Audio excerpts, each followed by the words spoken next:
Bismillahirrahmanirrahim. Assalamu alaikum students. Today I am starting the topic of medicinal chemistry about the barbiturates.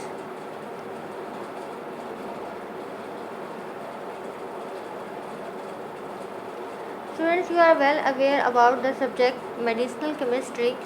We are well aware because when you don't have any idea about the medicinal chemistry, you can't become a good pharmacist. That's why you have to keep in mind about the structural activity relationship and the basic, you can say, the activity of the drug, so that you might understand about its pharmacological activity, its pharmacokinetics very well.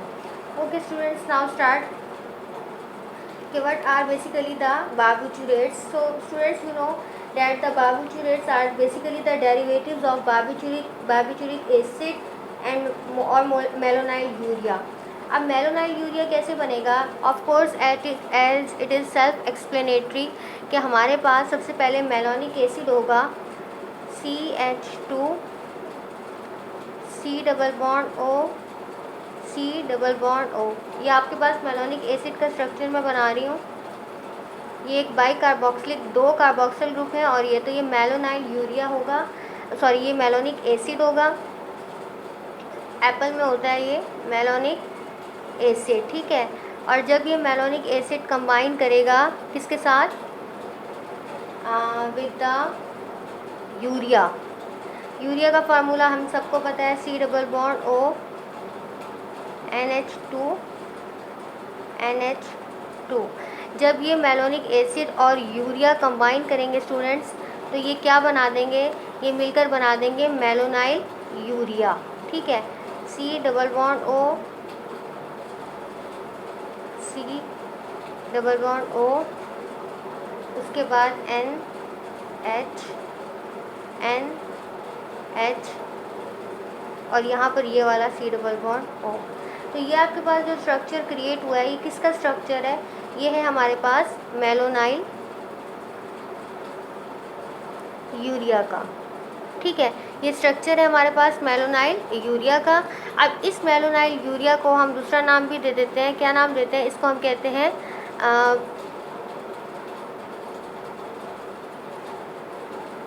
इसको हम कहते हैं बार्बिटूरिक acid, ठीक है। ये दो एक ही नाम है, सही है। अब ये मेलोनिक एसिड और यूरिया मिलकर बना देंगे मेलोनाइल यूरिया, और इसके डेरिवेटिव्स को हम क्या कहते हैं? इनके डेरिवेटिव्स को हम कहते हैं बार्बिटूरेट्स। अब थोड़ा सा मैं आपको इसके हवाले से ये बताती चलूँ कि बार्बिटूरेट्स जो हैं वो यूज़ हो रहे हैं इंसोम्निया के लिए, डिमेंटिया के लिए, और बहुत ज़्यादा ये सिडेटिव हिप्नोटिक्स के अंदर आप स्टडी करते हो बार्बिटूरेट्स को। पर मेरा कंसर्न इस वक्त फार्माकोलॉजी नहीं है, मेरा कंसर्न इस वक्त मेडिसिनल केमिस्ट्री है। तो हम स्टडी करेंगे about it's I am studying about it's medicinal chemistry. तो अगर मैं इसका बेसिक सा एक स्ट्रक्चर ड्रॉ करूँ स्टूडेंट्स, तो इसका स्ट्रक्चर कुछ इस तरीके से हम ड्रॉ करेंगे।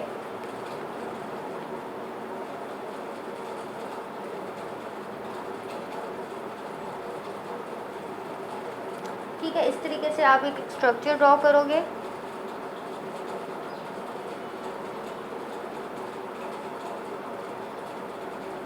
अगर आप इस तरीके से ड्रॉ करोगे ना, तो इसका एक ये वो हो जाएगा कि हम कह देंगे कि हमारे पास एक अच्छा सा ना इसका लुक आ जाएगा स्ट्रक्चर का, अगर हम इसको इस तरीके से ड्रॉ कर देंगे, ठीक है। तो ये है हमारे पास बेसिक स्ट्रक्चर जो है वो बार्बिटूरेट्स का।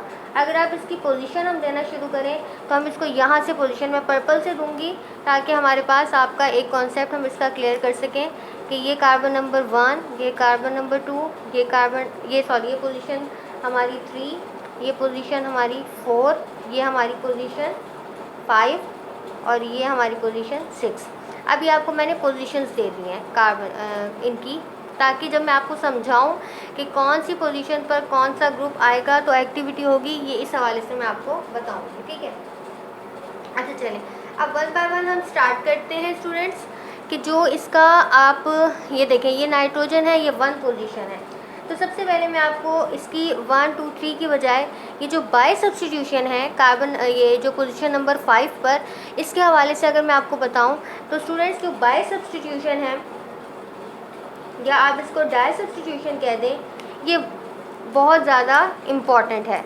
तो इसका जो आपने एक पॉइंट नोट करना है कि डाई सब्स्टिट्यूशन जो होती है, डाई सब्स्टिट्यूशन यानी दो यहाँ पर सब्स्टिट्यूट्स लगेंगे, तो di substitution is essential forward pharmacological activity के लिए बहुत ज़रूरी है। अगर इसका क्या मतलब हुआ कि अगर यहाँ पर 5 मोनो सब्स्टिट्यूशन हुई, यानी 5 पोजीशन पर एक सब्स्टिट्यूशन हुई, मोनो सब्स्टिट्यूशन, तो क्या होगा, मोनो सब्स्टिट्यूशन होगी तो यहाँ पर जो कंपाउंड बनेगा स्टूडेंट्स वो होगा इनएक्टिव। कौन सा कंपाउंड होगा, इनएक्टिव कंपाउंड होगा, ठीक है। उसके बाद अगर यहाँ पर ब्रांचिंग हुई, अनसैचुरेशन हुई या फिर एरोमेटिक रिंग सब्स्टिट्यूशन हुई, तो यहाँ पर अगर मैं क्या बताने लगी हूँ, मैं आपको बताने लगी हूँ कि अगर यहाँ पर ब्रांचिंग हुई, यानी यहाँ पर ब्रांचिंग आपको अंदाज़ा होता है, एक स्ट्रेट चेन स्ट्रक्चर होता है, एक ब्रांच स्ट्रक्चर, अगर यहाँ पर ब्रांच स्ट्रक्चर आया या फिर यहाँ पर अनसैचुरेशन आई, अनसैचुरेशन किसे कहते हैं बेटे जी, डबल या सिंगल बॉन्ड को, अनसैचुरेशन आई या फिर कोई एरोमेटिक रिंग सैचुरेशन यानी कोई एरोमेटिक ग्रुप आके लग गया यहाँ पर, तो इसकी वजह से स्टूडेंट्स इसकी जो है वो इट विल इंक्रीज इट्स लाइपोफिलिसिटी। आपको अंदाज़ा होगा कि जब लाइपोफिलिसिटी बढ़ेगी स्टूडेंट्स तो कंपाउंड आपका ऑरली क्या हो जाएगा, मोर एक्टिव हो जाएगा, ठीक है। तो आपने ये बताना है कि अगर 5th पोजीशन पर अनसैचुरेशन होगी, 5th पोजीशन पर ब्रांचिंग होगी या फिर 5th पोजीशन पर आप कहो कि हमारे पास कोई एरोमेटिक रिंग लग जाएगा, तो ये जो कंपाउंड है आपका ये ऑरली एक्टिव हो जाएगा, क्योंकि इसकी लाइपोफिलिसिटी क्या हो जाएगी, बढ़ जाएगी। अगर मैं यहाँ पर कोई सपोज फॉर एग्ज़ाम्पल आपको समझाने के लिए मैं यहाँ पर कोई हेलोजन लगा दूँ, फॉर एग्ज़ाम्पल मैं यहाँ पर क्लोरीन की सब्स्टिट्यूशन कर दूँ, तो क्या होगा, क्लोरीन की सब्स्टिट्यूशन करने से तो यहाँ पर क्या हो जाएगा, यानी कि अगर मैं यहाँ 5 पोजीशन पर क्या लगा दूँ, कोई हेलोजन लगा दूँ, तो स्टूडेंट्स इसकी जो है वो इंक्रीज़ हो जाएगी पोटेंसी, वो बारबिटूरेट बहुत ज़्यादा पोटेंट हो जाएगा, ठीक है। ये बहुत ज़्यादा ज़रूरी इसलिए बता रही हूँ बेटे कि यहाँ ये पूछे जा रहे होते हैं और आपको इसी के बारे में आइडिया होना चाहिए। उसके बाद मैं आपको ये बताऊँ कि अगर यहाँ पर शॉर्ट चेन कार्बन, यानी कि अगर यहाँ पर मैं कोई कार्बन चेन लगाऊँ जिसमें नंबर ऑफ़ कार्बन आइटम कम, यानी शॉर्ट, अगर पोजीशन नंबर 1 में आपको एक और जो बात बताने लगी हूँ कि अगर शॉर्ट कार्बन चेन लगाऊँ, शॉर्ट कार्बन चेन, तो ये ना आपको पता होना चाहिए ये जो आपका बारबिटूरेट होगा वो लॉन्ग एक्टिंग होगा। क्या होगा, वो लॉन्ग एक्टिंग होगा।